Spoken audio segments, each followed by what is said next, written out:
ফিলিস্তিন গাজায় ইসরায়েলের নৃশংস গণহত্যার প্রতিবাদে আজ বাদ জুমা নামাজের পর হবিগঞ্জ আনোয়ারপুর যুব কমিটির উদ্যোগে মানববন্ধন ও বিক্ষোভ মিছিল করা হয়। এ সময় অন্তর থেকে আন্তরিক ধন্যবাদ জানাই। আজকে আমরা এই যে ইসরায়েলের বিরুদ্ধে ইসরায়েলের যে নৃশংস হত্যাযজ্ঞ তারা চালিয়ে যাচ্ছে, আমরা আমাদের ইমানের দায়িত্ব হিসাবে আমরা আজকে ঘোষণা করতে চাই, বাংলাদেশ থেকে যাতে ইসরায়েল পণ্য বয়কট করা হয়। আজ থেকে আমরা বয়কট করলাম। আমরা আহ্বান জানাই প্রত্যেক মানুষের ইমানের দায়িত্ব হিসেবে ইসরায়েলের পণ্য বয়কট করা হোক। এই বলে আমি আমার বক্তব্য সংক্ষিপ্ত করলাম। আসসালামু আলাইকুম।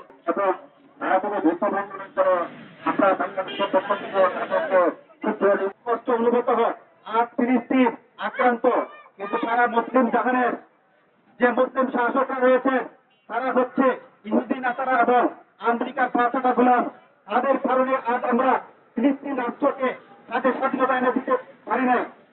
ইসরায়েল রাষ্ট্র ফিলিস্তিনকে অবৈধভাবে 1948 সালে দখল করে তারা আজকে এই ফিলিস্তিনের মানুষদেরকে অবরুদ্ধ করে তাদেরকে যেভাবে নির্যাতন চালাচ্ছে, একমাত্র আমাদের বিশ্বের মুসলিম শাসকদের কারণে তারা যদি একটি কণ্ঠস্বর একটি প্রতিবাদ করত, সৌদি আরবের মতো বেদুইন শাসক যদি একটিবার তাদের বিরুদ্ধে কণ্ঠস্বর উচ্চ করত, তাহলে ফিলিস্তিনের মতো ইসরায়েলের মতো এই রাষ্ট্র কোনদিন ফিলিস্তিনিদের উপর আক্রমণ করতে পারে না।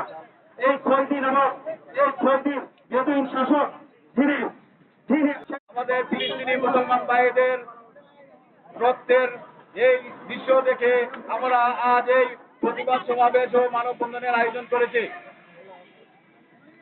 মুসলমান ভাই, মুসলমান বোন এবং মা বোন এবং শিশু বাচ্চারা যেভাবে নিরীহ মানুষকে নিহত করতেছে, এর প্রতিবাদ থেকে আমরা যাতে ইহুদি নাসারাদের কোনো পণ্য ব্যবহার না করি, এই জন্য আমরা আজকে প্রতিজ্ঞাবদ্ধ হব সবাই, এবং কোন ইহুদি নাসারার পণ্য করে এই প্রতিজ্ঞা করে আমরা এই জিহাদ শুরুর একটা ঘোষণা দিতেছি। আজকে আমরা এই প্রতিবাদ সভা থেকে এই সবাই যাতে বিশেষ করে আল্লাহ ফিলিস্তিনের মুসলমানরা তুমি স্বাধীন করে দাও, ফিলিস্তিনের মুসলমানরা তুমি শান্তি করে দাও। আল্লাহ রাব্বুল আলামিন আনোয়ারপুর যুবর সঙ্গে উদ্যোগে আল্লাহ মানববন্ধনে তুমি কবুল আর মঞ্জুর ফরমাও। আল্লাহ ময়দানে মাশরে এই প্রতিবাদ মানববন্ধনে আমরা লাগি নাজাতের জড়িয়ে বানায় দাও। আল্লাহ যত ইহুদি নাসারা আছে আল্লাহ প্রত্যেকে হেদায়েত দান করে দাও। হেদায়েত যদি না থাকে ওই ইহুদি নাসারাদেরকে আল্লাহ তোমার গজব দিয়ে নেস্তে নাবুদ করে দাও। আল্লাহ মুসলমানদের হিম্মত বাড়ায় দাও, শক্তি বাড়ায় দাও।